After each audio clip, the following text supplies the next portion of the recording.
The first guest of the evening is truly a poet. He's an artist. He is a friend and an inspiration to anyone who I think who has ever played the guitar or tried to write poetry. Would you please welcome Gordon Lightfoot?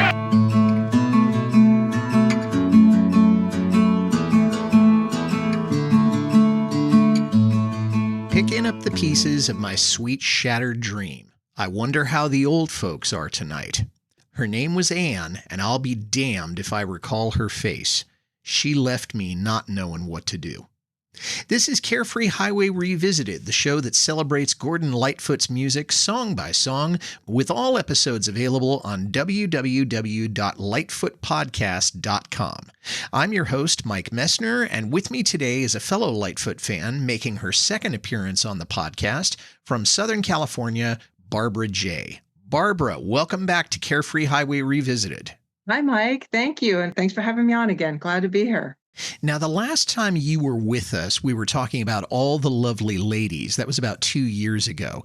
Can you tell us what you've been up to since then, or what you're working on right now in your musical career? Oh, yes, indeed. And thank you so much for asking. Actually, as luck would have it, we're working on an EP, sort of a sequel, if you will, to my first Gordon cover album, which the first was Sundown, a Gordon Lightfoot retrospective. And this one, haven't decided yet on the title, but we're kind of just going with a few, maybe 5 or 6 other songs that I liked. And it actually kind of started not long after my appearance a couple years back on the podcast. It was suggested that I try Too Late for Praying. And that was a song I had never heard. I didn't even know that was one of Gordon's songs. So I was like, sure, let's give it a go. And especially, given the times, I mean, good gosh, now in this times, So it kind of resonated. So we did that one. And, we're just working the next one up bit by bit. And so in the meantime, I'm just kind of listening to a lot of Gordon, like I always do, and just moving forward with that.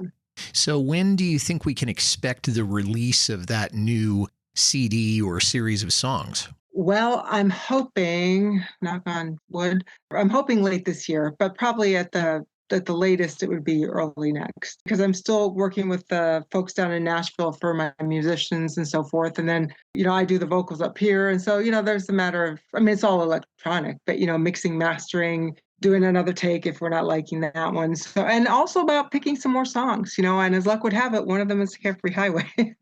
Well, there's a real sweet irony in the fact that you want to do that song, because this podcast is the namesake of that song, Carefree Highway Revisited. Exactly.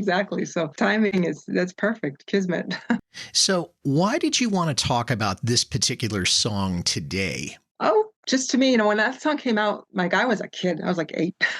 And so, you're hearing that in the car, like maybe the family's going to the lake or some little outing, and you hear that song and it has that more of a lighthearted feel to it. But then as you get older, and then there's that time when that first line hits you, picking up the pieces of my sweet shattered dreams, and then then you get it. It's like this song is so multidimensional, with nostalgia, but yet emotional detachment, wanting to let go, so forth, these kind of things. So I just think that this song is such a masterpiece, of course, musically, but even just in terms of, if you will, an emotional study, or just the science, if you will, of letting go, and just what do we do with nostalgia? It's like who we were then, who we are now, this whole thing. So I think that's what resonated with me. I can remember hearing this song one time in particular. Now, I know that I probably heard the song around my house when I was growing up, but when I was about 14 years old, I was in Georgia with my grandfather, and we were driving around, maybe coming back from fishing or something, and this song came on the radio. And I don't know if it was a country station, it was probably some sort of pop station, but the song came on and I was just taken away by it. It was just so perfect for that particular moment in my life. And to me, Carefree Highway is the quintessential Lightfoot song, even more than Sundown. This is the thing that I always identify with Lightfoot. To me, in terms of his earlier work, that's his masterpiece. So that kind of brings me to my next question, Barbara, and that is there a particular story or anecdote that you have about the song, or a place where it really fit into your life? Actually, no, not specifically, but just that said, though, it's just kind of like one of those, in those times, when you hear it, whether it's when you're driving, metaphorically, that's cool, Carefree Highway, so forth.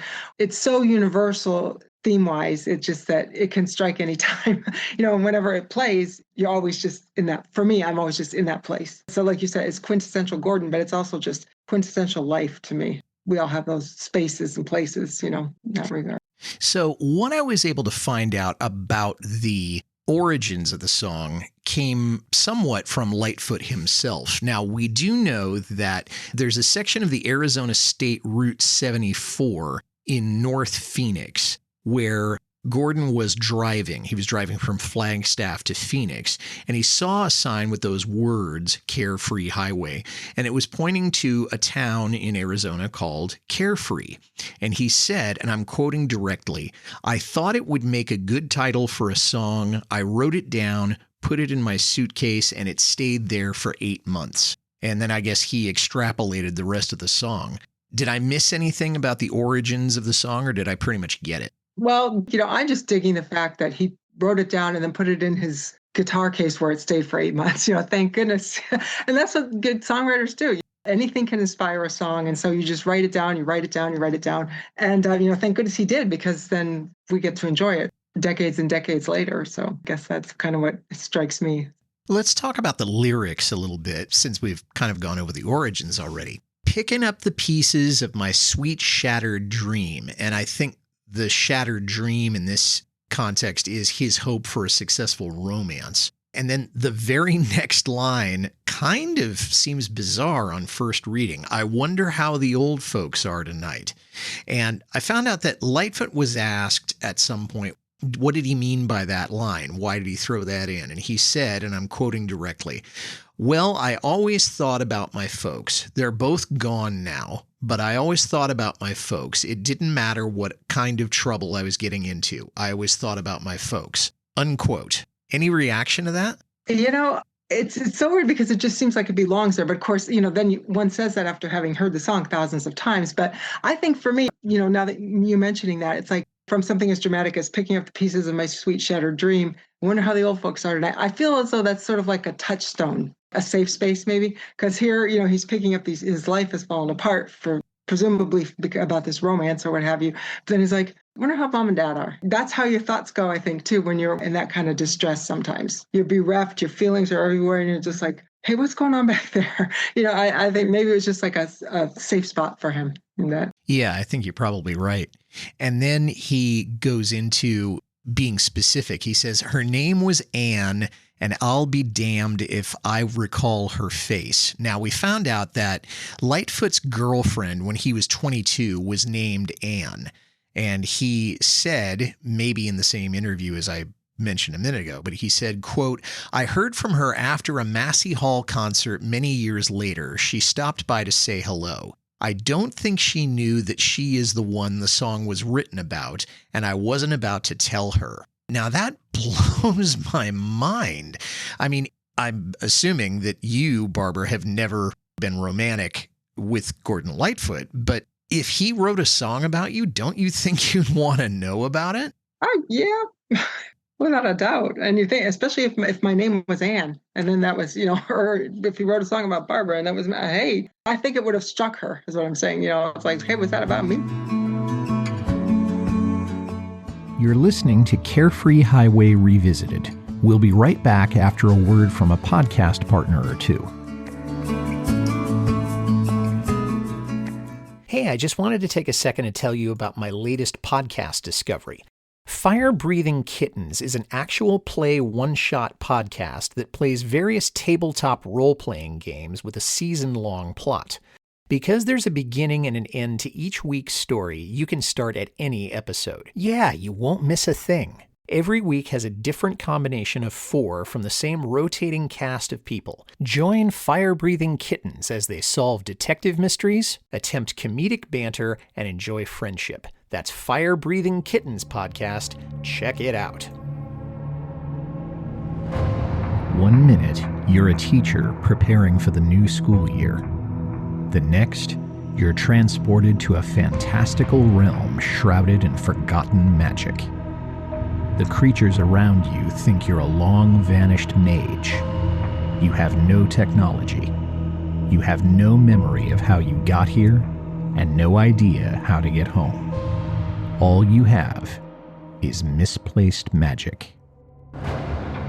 Haladar, the Last Surveyor, is the new fantasy novel by acclaimed author Rob Perrier. Available now on Amazon.com and robperrier.com.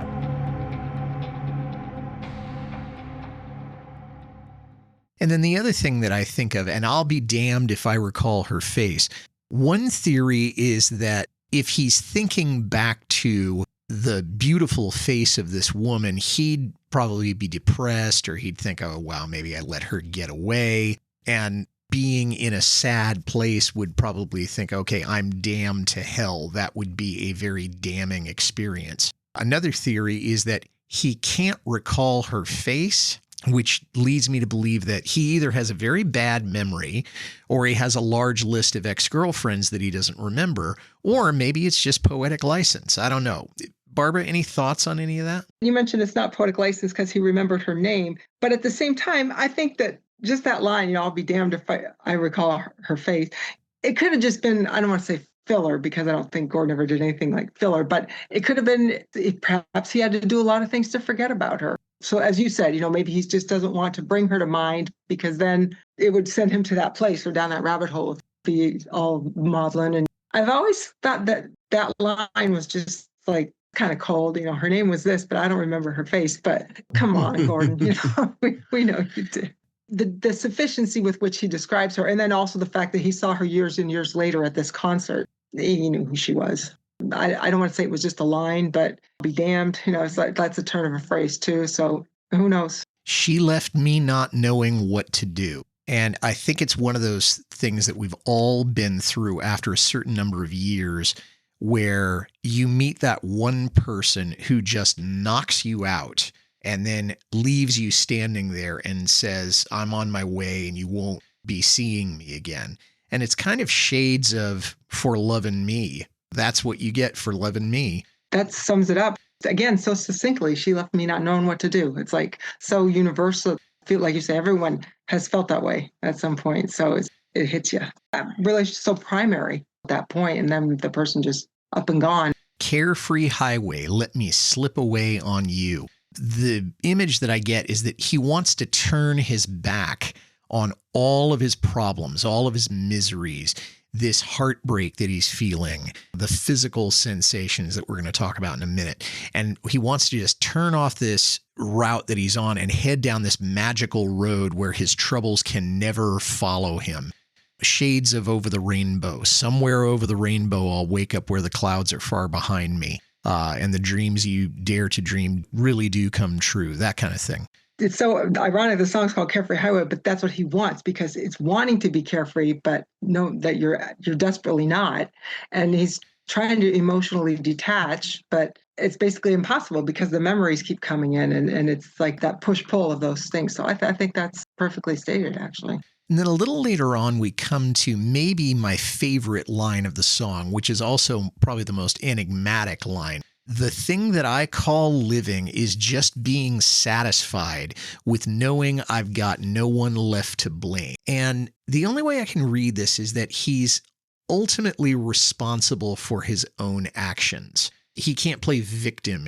He has made his own bed. Now he's going to have to lie in it. Add your own cliche. What I don't understand is, why is that satisfying to him? Because he says, now the thing that I call living is just being satisfied. That doesn't sound like any kind of living I would want to do.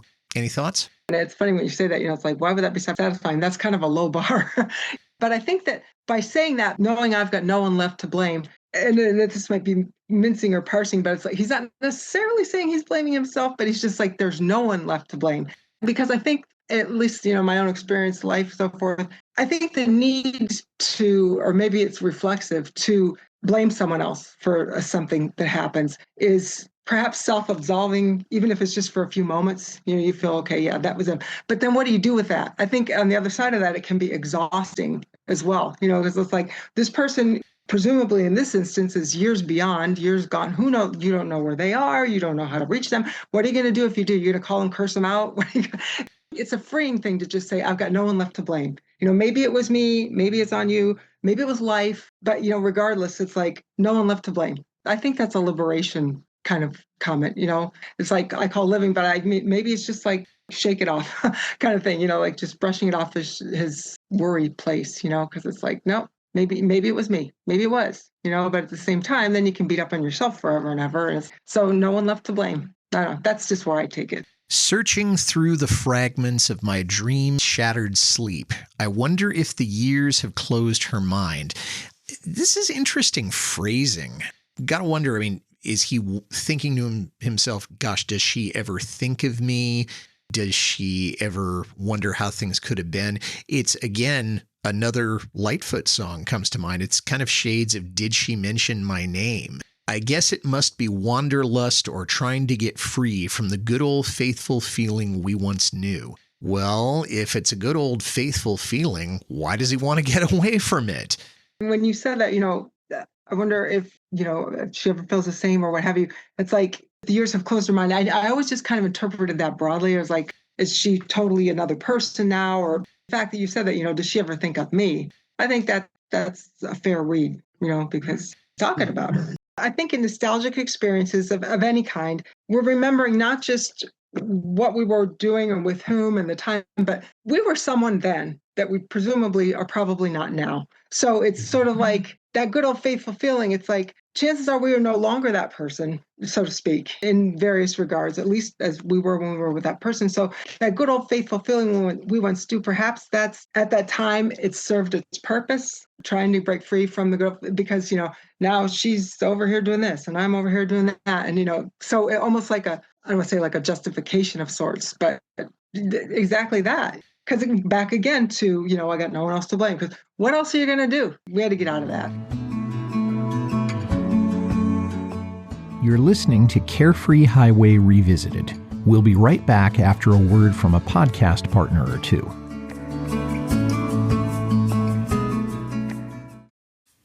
Is that song really a cover? What instrument are they playing there? What do those crazy lyrics mean? If you're the kind of person who thinks about stuff like that, you're in luck because I've got just the podcast for you. How Good It Is chooses a single song each episode and takes a dive into the story behind the song and the artist who made it famous. I'm Claude Call. You can find me in your favorite podcast software or just point your browser to howgooditis.com. How good it is. Hi, this is Audie Martello, the host of the Mostly Folk podcast, a 60-minute foray into the music we all love. You will hear newly released albums, classic folk, country, and bluegrass music, as well as some traditional music that may or may not be true to the genre. Sometimes irreverent, often opinionated, but always entertaining. You may even hear a radio magic trick every so often, as well as numerous interviews via Zoom and telephone with established as well as indie artists. Mostly Folk is available wherever you listen to podcasts, and always at mostlyfolk.org. Well, the song, of course, appeared on Sundown. That was his 9th original album. It was produced by Lenny Waronker, of course. It was the second song on side B of the album. It means it was the 8th song altogether. It was released as a single. It was the second single release from Sundown. The B side was Seven Island Suite, which we talked about on this show not that long ago.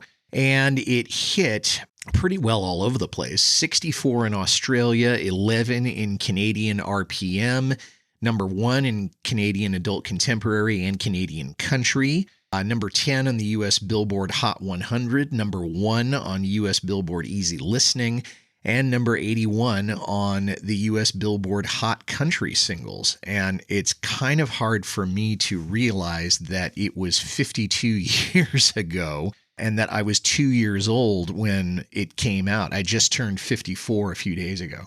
I'm turning 60 next Monday, so I hear you. Yeah, happy birthday to both of us. Of course, the personnel were Gordon playing 6 and 12 string, the high-strung Nashville tuning guitar, the chimes, and the bells. Red Shea was playing electric and acoustic and classical guitars, and the dobro.